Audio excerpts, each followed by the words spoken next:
अघोरी कौन होते हैं और शमशान में क्या करते हैं? अघोरी खाते हैं कच्चा मांस और शव के साथ बनाते हैं शारीरिक संबंध। क्यों? जाने अघोरियों की रहस्यमयी दुनिया के अनजाने पहलू। अघोरी कौन है? इनकी वेशभूषा देख आमजन स्वाभाविक तौर पर डरते हैं, तो वहीं कुछ लोग श्रद्धाभाव से दर्शन करते हैं। लेकिन अघोरियों की रहस्यमयी दुनिया के अनजाने पहलुओं जान आप हैरान रह जाएंगे। हालांकि इनका स्वरूप वास्तव में डरावना होता है, लेकिन अध्यात्म की भाषा में अघोर बनने की पहली क्रिया मन से घृणा को निकालना होता है।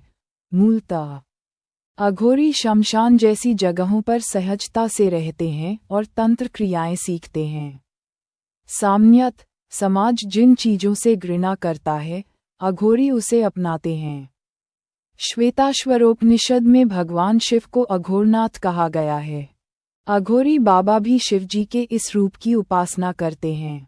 बाबा भैरवनाथ भी अघोरियों के आराध्य हैं।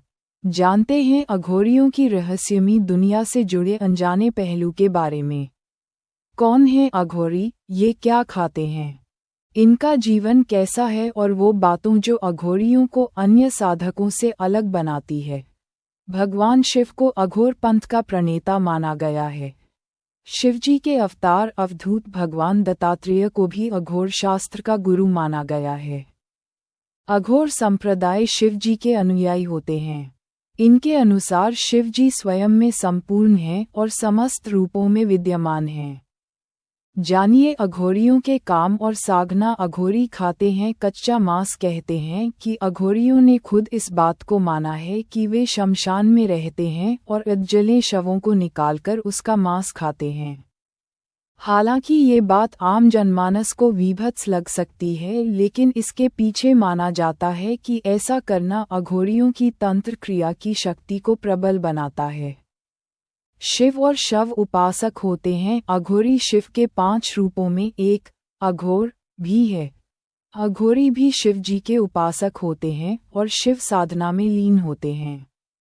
इसके साथ ही ये शव के पास बैठकर भी साधना करते हैं, क्योंकि ये शव को शिव प्राप्ति का मार्ग कहते हैं। ये अपनी साधना में शव के मांस और मदिरा का भोग लगाते हैं। एक पैर पर खड़े होकर शिवजी की साधना करते हैं और शमशान में बैठकर हवन करते हैं। शव के साथ बनाते हैं शारीरिक संबंध। शव के साथ अघोरी बाबाओं के शारीरिक संबंध बनाने की प्रचलित धारणा है और खुद अघोरी भी इस बात को स्वीकार करते हैं।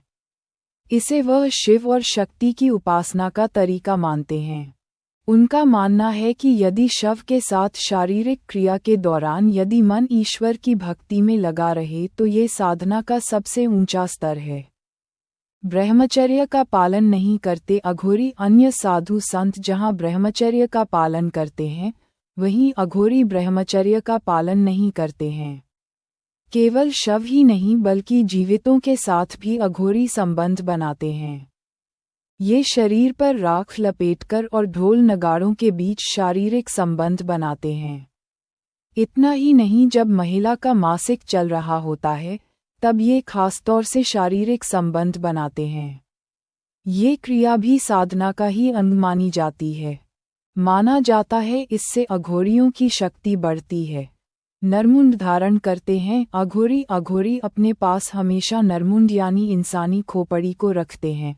इसे कापालिका कहा जाता है। शिव के अनुयायी होने के कारण अघोरी नरमुंड रखते हैं और इसका प्रयोग वे अपने भोजन पात्र के रूप में करते हैं। इसके पीछे यह मान्यता है कि एक बार शिवजी ने ब्रह्मा जी का सिर काट दिया था और उनके सिर को लेकर पूरे ब्रह्मांड के चक्कर लगाए थे। अघोरियों की रहस्यमयी दुनिया। अघोरी हिंदू धर्म का ही एक अंग है, इसलिए इन्हें अघोरी संप्रदाय या अघोर पंथ कहा जाता है। अघोरी देश भर में हैं, लेकिन काशी और वाराणसी में सबसे अधिक अघोरी मिलते हैं। औघड़, सरभंगी और घुरे अघोरियों की ये 3 शाखाएं होती हैं। किनाराम अघोरी को अघोरियों का बाबा कहा जाता है। ये कालूराम के शिष्य थे। किनाराम बाबा अघोरी ने गीतावली, विवेकसार और रामगीता की रचना ही कीनाराम का देहांत 1826 में हुआ था। अगर आपको यह वीडियो अच्छी लगी हो तो इसे लाइक जरूर करें और इसी तरह के अन्य वीडियो के लिए हमारे YouTube चैनल को सब्सक्राइब करें। धन्यवाद।